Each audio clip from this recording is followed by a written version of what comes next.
Yes, Naresh is back in court tomorrow, so I guess I have plans in the morning. It sounds like the defense is feeling pretty confident about the evidence that the prosecution has, or maybe the lack of evidence that the prosecution has, because they are going for bond again and they are trying to get Naresh out of jail pending his trial. This is something we've always known was a possibility. When the judge in district court denied bond to Naresh, she said that he's welcome to take it up with circuit court and appeal the decision, and that appears to be exactly what he's doing.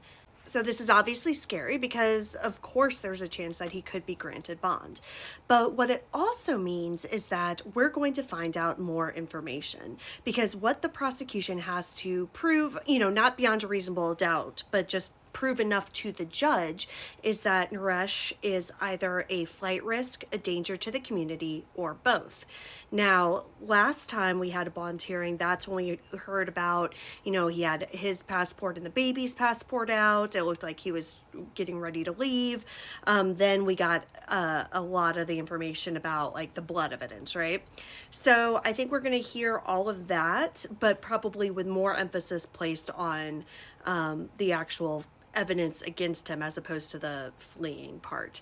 What I also expect the prosecution to bring up is how letting Naresh go means that he'll have a chance to further hinder their efforts to find Mamta's body. And this is something that the prosecution used as an argument in the Paul Flores case. Paul Flores was recently convicted of murdering Kristen Smart. It was a no-body case.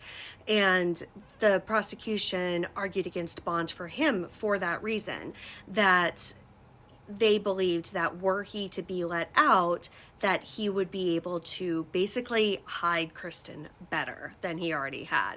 And so I expect the prosecution in this case to use a similar argument with Naresh because she hasn't been found. I'm also wondering if this is yet another way for the defense to get a better idea of the prosecution's case, because they're not going to just rehash the evidence that they had in the first bond hearing. Like, they're going to want to come with stronger evidence. And so because discovery hasn't happened yet, the defense just has that Brady material, then they also get the opportunity to hear anything new that the prosecution is going to bring up. So that, again, will help them plan their defense. So I don't know. Obviously, we'll see. I'll make a live event, and you'll be able to see it below here.